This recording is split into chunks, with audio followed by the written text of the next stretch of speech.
ತಮಿಳುನಾಡು ಮತ್ತು ಪಶ್ಚಿಮ ಬಂಗಾಳ ಚುನಾವಣೆಗೂ ಮೊದಲೇನೆ ವಿಶೇಷ ಅಧಿವೇಶನದಲ್ಲಿ ಇವತ್ತು 4 ಬಿಲ್ಗಳ ಭವಿಷ್ಯ ನಿರ್ಧಾರವಾಗುತ್ತೆ. ಹಾಗಾದರೆ ಕ್ಷೇತ್ರ ಪುನರ್ವಿಂಗಡಣೆಯ ಮಸೂದೆಗೆ ಯಾಕೆ ದಕ್ಷಿಣ ಭಾರತದ ರಾಜ್ಯಗಳು ಆಕ್ಷೇಪವನ್ನು ವ್ಯಕ್ತಪಡಿಸ್ತಾ ಇದ್ದಾವೆ? ನಿಜಕ್ಕೂ ಕೂಡ ಇತಿಹಾಸ ಏನು ಹೇಳುತ್ತೆ ಅನ್ನೋದರ ಡೇಟಾ ನಿಮ್ಮ ಮುಂದೆ ಇದೆ. ನೋಡಿ, ಮೊದಲನೇದಾಗಿ ತಮಿಳುನಾಡು ಸದ್ಯಕ್ಕೆ 39 ಲೋಕಸಭಾ ಕ್ಷೇತ್ರಗಳಿದೆ.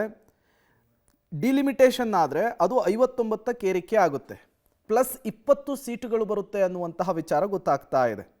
ಕರ್ನಾಟಕ ಸದ್ಯ 28 ಲೋಕಸಭಾ ಕ್ಷೇತ್ರಗಳನ್ನು ಹೊಂದಿದೆ. ಈ ಡಿಲಿಮಿಟೇಷನ್ ಆದರೆ ಅದು 42ಕ್ಕೆ ಏರಿಕೆ ಆಗುತ್ತೆ. 14ಕ್ಕೆ ಹೊಸದಾಗಿ ಸೀಟುಗಳ ಸೇರ್ಪಡೆ ಆಗುತ್ತೆ.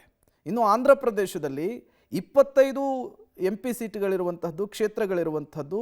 ಡಿಲಿಮಿಟೇಷನ್ ಆದರೆ ಅದು 38ಕ್ಕೆ ಏರಿಕೆ ಆಗುತ್ತೆ. ಪ್ಲಸ್ ಇಲ್ಲೂ ಕೂಡ 13 ಆಗುತ್ತೆ. ಇನ್ನು ಕೇರಳದಲ್ಲಿ ಸದ್ಯ 20 ಲೋಕಸಭಾ ಕ್ಷೇತ್ರಗಳಿವೆ. ಡಿಲಿಮಿಟೇಷನ್ ಆದರೆ ಅದು 30ಕ್ಕೆ ಏರಿಕೆ ಆಗುತ್ತೆ. ಕೇರಳಕ್ಕೂ ಕೂಡ ಪ್ಲಸ್ 10 ಆಗುತ್ತೆ ಅನ್ನುವಂತಹ ಲೆಕ್ಕಾಚಾರ. ಇನ್ನು ತೆಲಂಗಾಣದಲ್ಲಿ 17 ಲೋಕಸಭಾ ಕ್ಷೇತ್ರಗಳಿದೆ. ಡಿಲಿಮಿಟೇಷನ್ ಆದರೆ ಅದು 26ಕ್ಕೆ ಏರಿಕೆ ಆಗುತ್ತೆ. ತೆಲಂಗಾಣಕ್ಕೂ ಕೂಡ ಪ್ಲಸ್ 10 ಆಗುತ್ತೆ ಅನ್ನುವಂತಹ ವಿಚಾರ ಗೊತ್ತಾಗ್ತಾ ಇದೆ. ಹಾಗಾಗಿ ದಕ್ಷಿಣಕ್ಕೆ ಮೋಸ ಆಗಲ್ಲ ಅನ್ನುವಂಥದ್ದು ಕೇಂದ್ರ ಸರ್ಕಾರದ ವಾದ. ಹಾಗಾದರೆ ಕ್ಷೇತ್ರ ಪುನರ್ವಿಂಗಡಣೆಯ ಅಗತ್ಯತೆ ಇದೆಯಾ? ಇದರಿಂದ ಆಗುವಂತಹ ಲಾಭ ಏನು? ಅದರ ಡೀಟೇಲ್ಸ್ ನಿಮ್ಮ ಮುಂದೆ. ದೇಶದ ಎಲ್ಲ ಭಾಗಗಳಲ್ಲಿ ಜನಸಂಖ್ಯೆಯ ಬೆಳವಣಿಗೆ ಏಕರೂಪದಲ್ಲಿಲ್ಲ. ಕೆಲವು ರಾಜ್ಯದಲ್ಲಿ ವೇಗದಲ್ಲಿದ್ದರೆ ಜನಸಂಖ್ಯೆ, ಇನ್ನೂ ಕೆಲವೆಡೆ ನಿಯಂತ್ರಣದಲ್ಲಿದೆ. ಫಾರ್ ಎಕ್ಸಾಂಪಲ್ ಕೇರಳ ಕಡಿಮೆ ಆಗಿರುವಂತಹದ್ದು, ಜಾಸ್ತಿ ಆಗಿರುವಂತಹದ್ದು ಉತ್ತರ ಪ್ರದೇಶ ಆಗಿರಬಹುದು. ಉತ್ತರದ ರಾಜ್ಯಗಳಲ್ಲಿ ವೇಗದ ಗತಿಯಲ್ಲಿ ಜನಸಂಖ್ಯೆ ಬೆಳೀತಾ ಇದೆ. ದಕ್ಷಿಣದಲ್ಲಿ ಜನಸಂಖ್ಯೆ ನಿಯಂತ್ರಣದಲ್ಲಿದೆ. ಇದರಿಂದ ಮೋಸ ಆಗುತ್ತೆ, ಅನ್ಯಾಯ ಆಗುತ್ತೆ ಅನ್ನುವಂತಹದ್ದು ದಕ್ಷಿಣ ಭಾರತದವರ ವಾದ. ಕೆಲವೆಡೆ 25 ಲಕ್ಷ ಮತದಾರರಿದ್ದರೆ ಇನ್ನೂ ಕೆಲವೆಡೆ ಬರೀ 10 ಲಕ್ಷ ಮತದಾರರಿದ್ದಾರೆ. ಪ್ರಜಾಪ್ರಭುತ್ವದ ಅಸಮತೋಲನವನ್ನು ಸರಿದೂಗಿಸುವುದಕ್ಕೆ ಕ್ಷೇತ್ರ ವಿಂಗಡಣೆಯ ಅಗತ್ಯತೆ ಇದೆ ಅನ್ನುವಂತಹ ವಿಚಾರ. ಕ್ಷೇತ್ರ ಪುನರ್ವಿಂಗಡಣೆಯ ಬಳಿಕ ಸಮಾನ ಹಂಚಿಕೆ ಆಗಲಿದೆ ಸೀಟುಗಳ ವಿಚಾರದಲ್ಲಿ. ಜನಸಂಖ್ಯೆಗೆ ಅನುಗುಣವಾಗಿ ಪ್ರಾತಿನಿಧ್ಯ ಸಿಗ್ತಾ ಹೋಗುತ್ತೆ. ಪರಿಶಿಷ್ಟ ಜಾತಿ, ಪರಿಶಿಷ್ಟ ಪಂಗಡಗಳಿಗೆ ಮೀಸಲು ಸ್ಥಾನ ನಿಗದಿಯಾಗುತ್ತೆ. ಕ್ಷೇತ್ರ ಪುನರ್ವಿಂಗಡಣೆ ಒಂದು ಸ್ವತಂತ್ರ ಆಯೋಗದ ಮೂಲಕ ಆಗುತ್ತೆ ಎನ್ನುವಂತಹ ವಿಚಾರ ಗೊತ್ತಾಗ್ತಾ ಇದೆ. ಹಾಗಾದರೆ ಕ್ಷೇತ್ರ ಪುನರ್ವಿಂಗಡಣೆಯ ಪ್ರಕ್ರಿಯೆ ಹೇಗಿರುತ್ತೆ?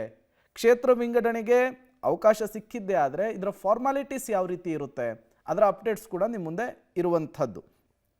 ಕ್ಷೇತ್ರ ಪುನರ್ವಿಂಗಡಣೆ ಸ್ವತಂತ್ರ ಆಯೋಗದ ಮೂಲಕ ನಡೆಯುವಂತಹ ಒಂದು ಪ್ರಕ್ರಿಯೆ ಅನ್ನೋದು ಗೊತ್ತಾಗ್ತಾ ಇದೆ.